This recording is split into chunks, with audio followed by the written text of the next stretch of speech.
में भी हैं और सैनिक स्कूल रीवा से भी कुछ पूर्व छात्र आए हुए हैं आपको, और जो यहां पर काफी देर से इंतजार कर रहे हैं मेरे प्यारे छात्र, मीडिया के वरिष्ठगण और देवियों और सज्जनों। सबसे पहले तो मैं माफी चाहूंगा कि मैं समय से थोड़ा लेट हुआ, क्योंकि फौजी कभी लेट नहीं होता, लेकिन यहां की जो सिक्योरिटी सुरक्षा व्यवस्था है उसको मद्देनजर रखते हुए मैं गाड़ी उतनी स्पीड से चला सकता था जितना कि यहां परमिशन है, नहीं तो मैं तो उड़ते हुए आने की कोशिश कर रहा था यहां पर पहुंचने की।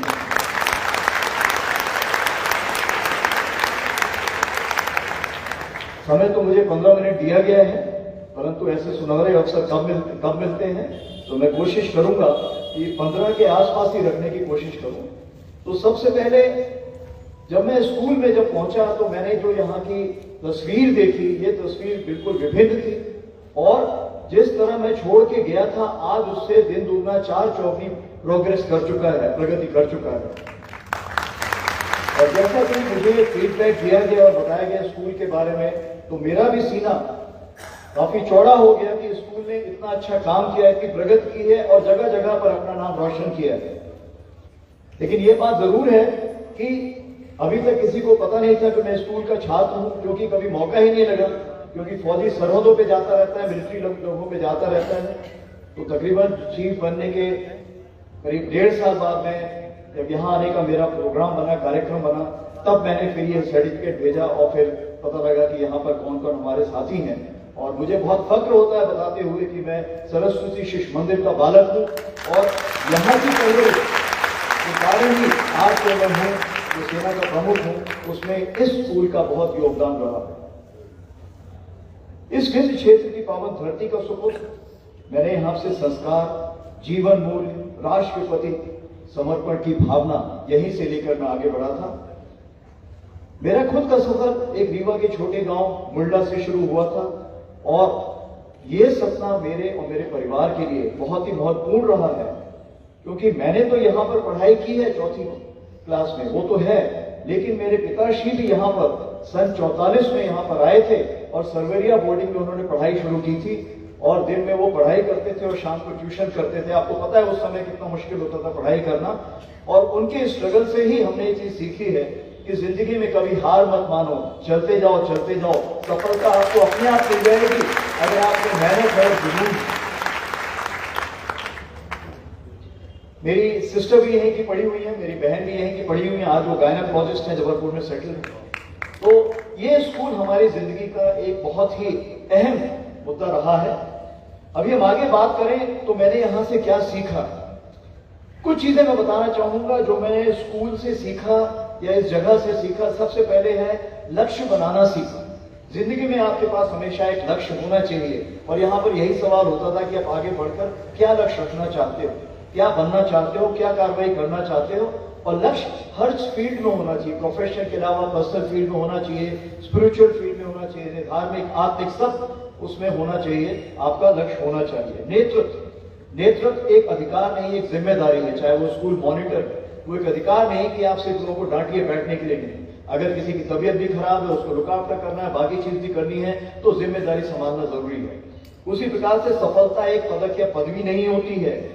अपने पूरी जिंदगी में जो भी आपने उस सफर में जिस जीवनों से जिनको आपने स्पर्श किया है, उनको अगर आपने कुछ आगे बढ़ाया है तो वो एक सफलता का मापदंड होता है। और जहां तक डर की बात है, डर सबको लगता है, लेकिन उसको काबू करना और उससे आगे बढ़ना, उससे सीख लेना एक सबसे बड़ी चीज है।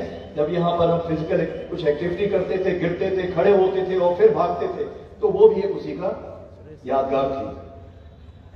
अगर मैं बात करूं कि स्कूल की परवरिश में मुझे सबसे ज्यादा क्या सीखने को मिला, तो मैं ये बोलूंगा देशभक्ति। क्योंकि देशभक्ति जो एक ऐसी चीज है जो बाकी स्कूलों में पढ़ाई जाती है, लेकिन पढ़ाई पे ज्यादा ध्यान दिया जाता है। इस स्कूल में देशभक्ति के ऊपर सबसे ज्यादा ध्यान दिया जाता था। मैं थोड़ा सा स्पीड से चलूंगा ताकि बहुत सारी चीजें बातें कहने को हैं।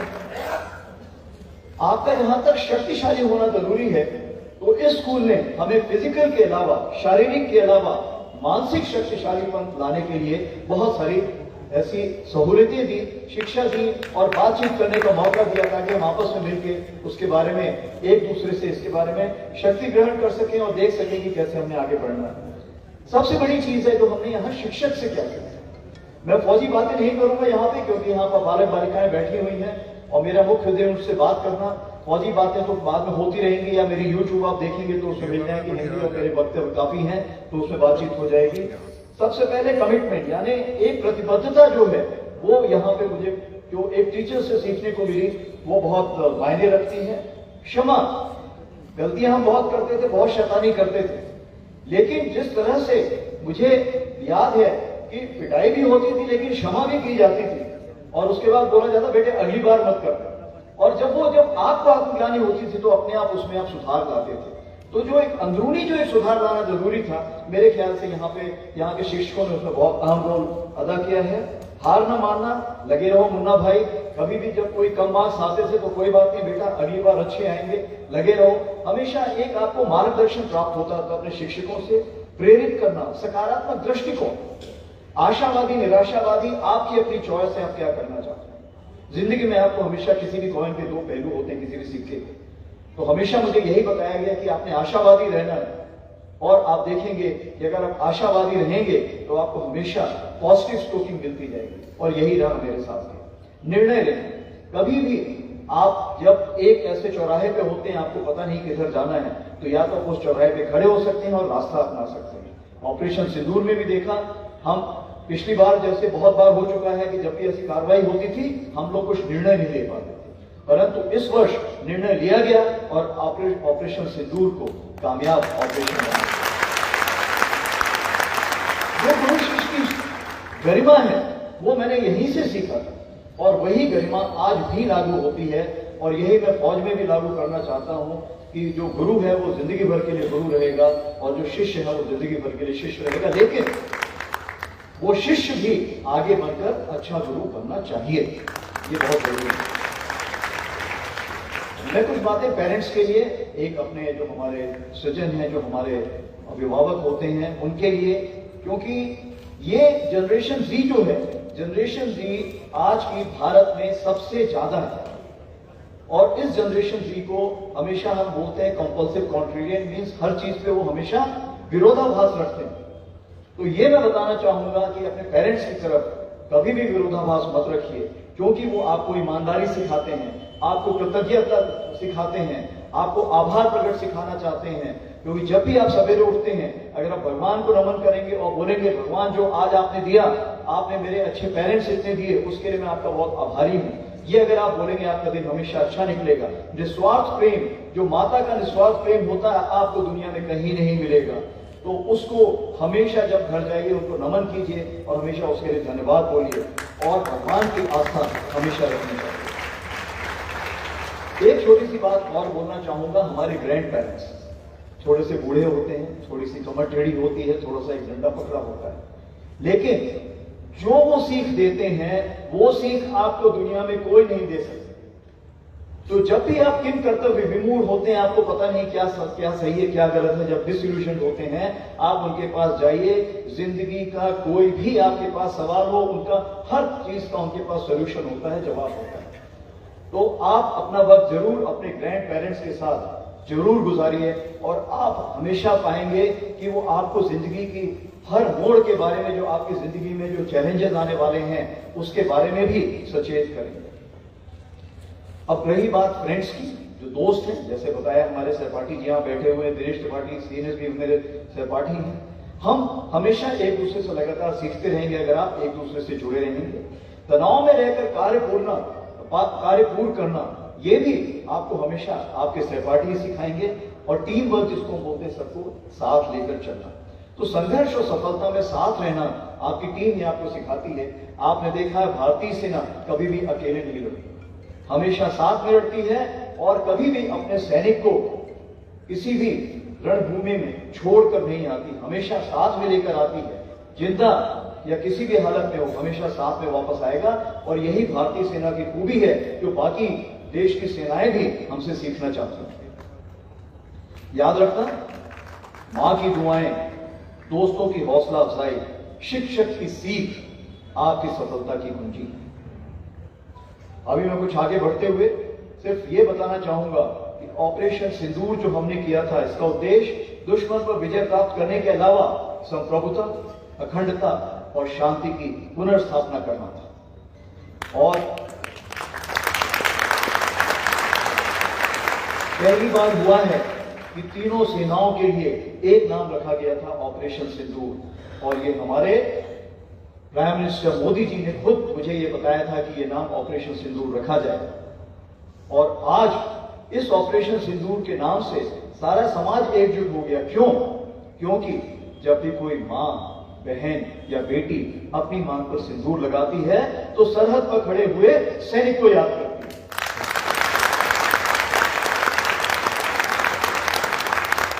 तो ये जो लड़ाई लड़ी गई थी ऑपरेशन सिंदूर, ये आधुनिक युद्ध तो था ही, परंतु ये सैद्धांतिक युद्ध भी था, जिसमें धर्म युद्ध और नीति युद्ध दोनों को शामिल किया गया था। और आप देखेंगे जब हमने टेररिस्ट टारगेट, आतंकवादी जितने अड्डे थे जो हमने डिस्ट्रॉय किए, हमने ये यकीन किया कि वो ऐसे समय पर ना हो जब कोई नमाज पढ़ रहा हो या प्रेयर कर रहा हो, और ऐसी जगहों पर हमने अटैक किया जहां पर टेररिस्ट रहते थे। हमने किसी भी इनोसेंट या नादान किसी सिविलियन पे अटैक नहीं किया, ना किसी फौजी टारगेट पे भी किया।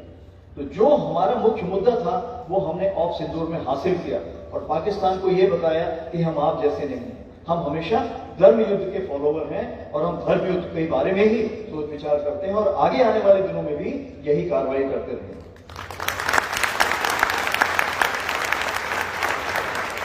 अंत में मैं सिर्फ एक ही बात करना चाहूंगा, एटीट्यूड, एडेप्टेबिलिटी एंड एबिलिटी। इसको हिंदी में मैं बताता हूं। एटीट्यूड मतलब होता है सकारात्मक दृष्टिकोण।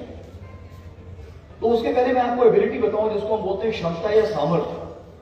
अगर तीनों में देखा जाए तो क्षमता या सामर्थ्य सबसे आखिरी में है, और ज्यादातर स्कूल कॉलेजों ने आजकल क्षमता या सामर्थ्य के ऊपर जोर दिया था। लेकिन सरस्वती शिशु मंदिर में जब मैं यहां पढ़ता था तो मैंने देखा था कि एटीट्यूड और एडेप्टेबिलिटी में सबसे ज्यादा जोर दिया जाता था। मतलब क्या है? एटीट्यूड का मतलब होता है सकारात्मक दृष्टिकोण, आशावादी होना, हर चीज के हमेशा पॉजिटिव के बारे में सोचना। अगर आप गिर भी जाते हो तो यही सोचना, मुझे बताया गया है कि अगर अगली बार ऐसे आएगा तो जरा संभल कर चलो। अगर आप फूल देते हैं तो निराशावादी सोचेगा ये तो आपने कांटे वाला फूल दिया, और जो आशावादी वो हमेशा बोलेगा कितना सुंदर गुलाब का फूल है, कितनी अच्छी महक है। तो अगर आप सकारात्मक दृष्टिकोण रखते हैं तो आपने पहली सफलता की पीढ़ी या सीढ़ी पार कर ली। दूसरी सीढ़ी है एडेप्टेबिलिटी, सामंजस्य स्थापित करना, अनुकूल क्षमता, यानी समय के साथ अपने आप में बदलाव लाना। अगर आप बोलेंगे हम तो ऐसे ही हैं भैया, हम बदलाव नहीं लाएंगे, तो हो सकता है आप इस रेस में पीछे छूट जाएं। आप जब समुद्र के पास कभी भी जाइए, वहां पर जब देखेंगे आप, जहां पे मार्शी एरिया होता है, दलदली एरिया होता है, वहां पे बहुत सारे पेड़ लगे होते हैं, बहुत वहां पे तूफान आता है। लेकिन वो पेड़ आप तूफान जाने के बाद भी हमेशा खड़े देखते हैं, क्योंकि वो प्यार के साथ ही अपने आप को झुकाव में लाते हैं और फिर वापस आते हैं, क्योंकि उन्हें पता है उन्होंने वहां पर रहना है और वहां का संरक्षण करना है। तो ये कुछ ऐसी चीजें जिसको हम एडेप्टेबिलिटी बोलते हैं, वो सफलता की दूसरी चीज। और फिर उसके बाद अगर ये दोनों आपने पायदान हासिल कर लिए, तब आपकी एबिलिटी की सीढ़ी जो आप हमेशा हर जगह पाएंगे, और जो आपने अंदरूनी आपने काबिलियत होनी चाहिए कि उसको हमेशा बढ़ाते रहे। तो अंत में यही कहना चाहूंगा, वह पथ क्या, पाती कुशलता क्या, जिस पथ पर बिखरे शूल न हो, नाविक की धैर्य परीक्षा क्या, यदि धाराएं प्रतिकूल न हो। जय हिंद, धन्यवाद।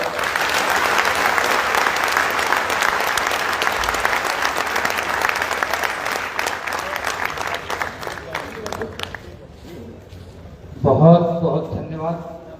मान्यवर जनरल साहब ने अपने वक्तव्य के दौरान हमारे हृदय को भिगोया भी है और उसमें एक शौर्य का संचार भी किया है। अब इस विद्यालय के कुछ आउटस्टैंडिंग परफॉर्मेंस, ऐसी क्षमता रखने वाले कुछ विद्यार्थियों का सम्मान अभी इस मंच से होगा। मैं आमंत्रित करता हूं भैया अर्पण शुक्ला। भैया अर्पण हमारे क्लास 10th के MP मेरिट अचीवर रहे हैं, अभी 12th में हैं और अपने उस परफॉर्मेंस को बरकरार रखा है उन्होंने।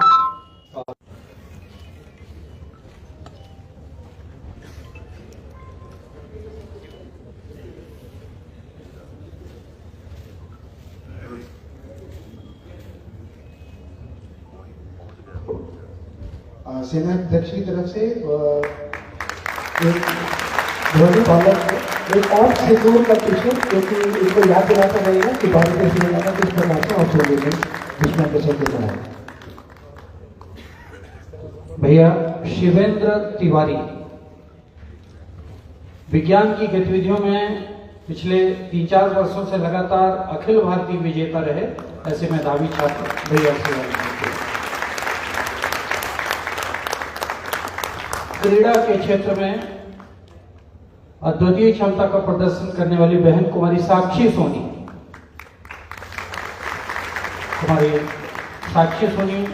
जो एक उच्च कोटि के एथलीट तथा खो-खो प्लेयर हैं, उनका भी सम्मान मान्यवर।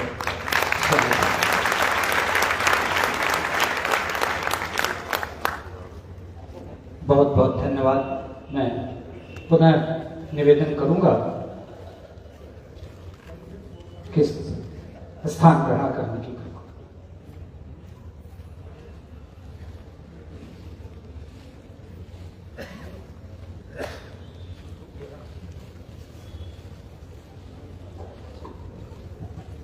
आभार प्रदर्शन हेतु आमंत्रित हैं विद्यालय के व्यवस्थापक श्रीमान प्रदीप ताम्रखा जी।